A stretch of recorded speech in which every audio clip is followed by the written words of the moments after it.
Saat Feng Tianxing kembali dengan Laksamana Yan, dia telah membiarkan tiruannya datang dan membawa batu foto itu kembali ke yurisdiksinya. Perjalanan ini hanya setengah hari, dan kebanyakan dari mereka menunggu susunan teleportasi. Ketika avatar datang dan bertemu Sedu, itu bukan lagi batu gambar, tapi hampir 100 batu gambar yang disalin. Sebagai salah satu dari sedikit orang kepercayaan sejati Feng Tianxing, Sedu secara alami mengenali avatar Feng Tianxing. Perintah apa yang dimiliki Tuan Feng? Avatar berbicara langsung.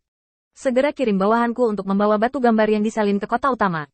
Setan-setan ini merekrut dengan dalih izin perekrutan yang saya tinggalkan terakhir kali. Yang terbaik adalah menyebarkan batu foto ini secara pribadi tanpa membuat keributan besar. Selama iblis mau bergabung dengan kita, mereka akan menjanjikan dua manfaat. Yang pertama dijamin untuk melatih seluruh tubuh ras iblis di antara mereka ke level puncak dalam 3 tahun, tidak peduli level apa dia sebelumnya. Itu kedua adalah memasuki angin dan langitku, semua iblis di bawah komandonya dapat tanpa syarat mempelajari metode untuk meningkatkan kondisi kerusakan tubuh. Dalam 10 tahun, tidak termasuk batasan bakat, alam tubuh rusak setidaknya akan memasuki tahap tengah. Kedua manfaat ini terkait dengan kultivasi, yang pada dasarnya sama dengan tawaran kondisi Tuan Kota Luo untuk membujuk bawahan Laksamana Yan. Dalam arti tertentu, ras iblis adalah ras yang sangat pragmatis, dan mereka lebih teliti daripada ras manusia dalam hal ini. Mereka lebih menghargai kekuatan tempur yang sebenarnya, dan mereka jelas lebih peduli dengan cara yang dijanjikan ini untuk meningkatkan kekuatan mereka. Dengan kekuatan, iblis akan memiliki masa depan. Setelah avatar selesai memberi perintah, dia berbicara lagi. Atur yang dapat dipercaya sesegera mungkin kali ini. Kami membutuhkan 100 setan. Setelah kami berangkat, kami akan mengatur agar setan merespons di pintu keluar portal. Ingatlah untuk membawa pasukan baru ini di bawah komando Anda. Selain itu, kamu mampir dan mengirim perintah ke Dan dan Feng Ming untuk tinggal di dekat Grand Canyon dan tidak muncul dalam waktu dekat. Aku berpura-pura miskin dan menganiaya mereka selama beberapa bulan. Aku akan memberi mereka beberapa kompensasi nanti. Du yang luar biasa setuju, dan dengan cepat berbalik untuk membuat pengaturan. Hanya perlu beberapa saat untuk memastikan bahwa 100 iblis yang bisa dipercaya sudah ada. Klon Feng Tianxing membawa mereka ke kota utama. Dalam perjalanan, Feng Tianxing berkata lagi melalui transmisi suara. Kali ini kamu mengingat 3 poin utama. Pertama, aku, Feng Tianxing, tidak memiliki bawahan sekarang. Aku terluka parah dan pada dasarnya tidak memiliki kemampuan untuk melindungi diriku sendiri. Kedua, saat merekrut, jangan membocorkan informasi apapun tentang batu foto. Itu harus secara pribadi. Paling ini adalah situasi 1 lawan 1, dan instruksi harus dirahasiakan dan tidak boleh diungkapkan. Ketiga, kali ini, kita harus berusaha keras untuk menyingkirkan semua iblis yang bisa disingkirkan dalam waktu 10 hari. Setelah memberi perintah, Feng Tianxing tiba-tiba berkata, meskipun saya tidak akan memberi Anda terlalu banyak hadiah di permukaan misi ini, mari kita lakukan. Baru-baru ini, beberapa penemuan telah dibuat oleh bawahan Jiang. Mereka menemukan bahwa pil penguat tulang sangat bermanfaat untuk berlatih. Beri Anda satu memberi hadiah 10 keping mungkin akan meningkatkan kekuatan Anda di dunia kecil. Setelah pengaturan ini, 100 orang melangkah ke kota utama. Meskipun itu masih posisi yang akrab, dan itu adalah klan iblis yang terakhir kali menerima tubuh utama Feng Tianxing. Tetapi Feng Tianxing tidak bermaksud sopan padanya kali ini. Menariknya langsung ke samping, sambil merendahkan suaranya. Saya memiliki informasi terbaru di sini. Tuan Kota Luo hanya ingin menekan Laksamana lain, bukan untuk berurusan dengan Void. Laksamana Feng telah mengatakan tindakan yang tidak masuk akal ini. Jika dia, Tuan Kota Luo, membuat perubahan, dia akan berbalik sama sekali menghadapi. Berkat persiapan Feng Tianxing sebelumnya, sudah ada bawahannya di kota utama, menceritakan situasi pertempuran yang sebenarnya kepada orang-orang di kota utama. Bahkan iblis yang pernah mengejek Feng Tianxing mengubah sikap mereka. Lagi pula, penampilan Feng Tianxing sangat bagus. Dia yang pertama mengalahkan Void, dan berbagi informasi untuk membantu Laksamana lain melawan Void.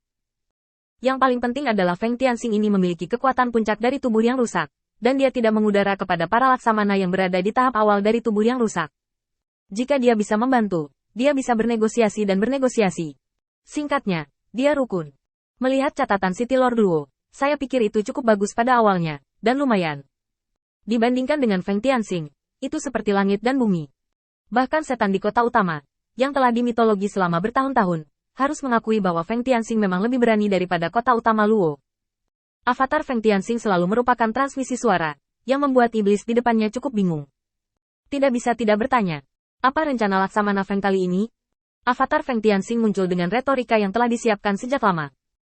Sebenarnya, Laksamana Feng tidak ingin memperburuk hubungan antara kota utama dan Laksamana.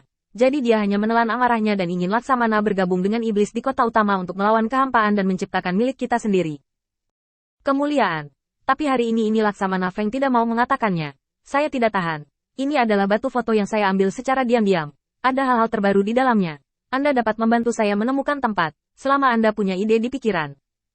Semuanya berkembang sesuai dengan harapan Feng Tianxing. Dan hanya dalam setengah hari, berita, tidak dapat ditampilkan dengan mudah, ini telah menyebar ke seluruh kota utama. Tidak hanya di kota utama, tetapi juga di kota di luar kota utama. Banyak sekali rumor yang beredar. Terutama setelah berita yang terekam di foto batu menyebar, persepsi iblis-iblis ini terhadap Tuan Luo semakin memburuk. Di antara batu foto, sikap keras kepala Tuan Kota Luo dan ketabahan Laksamana yang ditampilkan sepenuhnya. Hanya Feng Tianxing yang bertindak sebagai pembawa damai di antara mereka, dan berada dalam dilema. Setelah perbandingan ini, jarak antara kedua belah pihak kembali melebar. Paling-paling, Laksamana Yan hanya sedikit kesal. Dia baru saja memenangkan pujian karena mengalahkan Void, dan dituduh oleh Tuan Kota Luo. Dia pasti marah. Tetapi Tuan Kota Luo berbeda.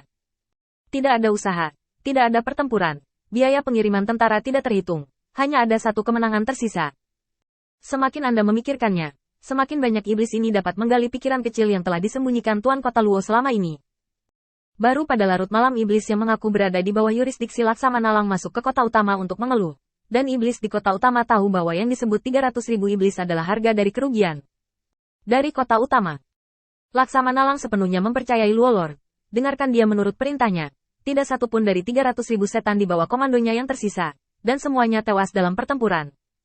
Selain para prajurit iblis, ada puluhan iblis di kota-kota yang menderita banyak korban. Hanya karena Tuan Kota Luo bersikeras menyerang Void dari depan. Setelah pertempuran itu, Laksamana Lang hampir pingsan. Dan sekarang dia mengirim orang untuk mencari Laksamana lain untuk mendapatkan suaka. Berita ini seketika membuat kota utama tidak lagi damai, dan tidak lagi membuat para iblis ini merasa nyaman. Melihat apa yang mereka lakukan sekarang, apa bedanya dengan penguasa kota Luo yang sudah membuat mereka marah? Mereka hanya menikmati kedamaian yang dibawa oleh pertempuran berdarah para Laksamana di luar, dan mereka masih ingin sendirian menghadapi hidup dan mati para iblis. Untuk sementara, suara gemuruh di kota utama tidak ada habisnya. Saya ingin menemukan Laksamana Feng untuk membuktikan bahwa setan di kota utama saya berdarah. Ya. Tuan Luo, orang macam apa dia? Aku menghajarnya begitu aku melihatnya. Di mana posisi perekrutan Laksamana Feng? Saya bukan kapten tim patroli kota ini. Saya ingin memulai dari awal lagi di bawah Laksamana Feng.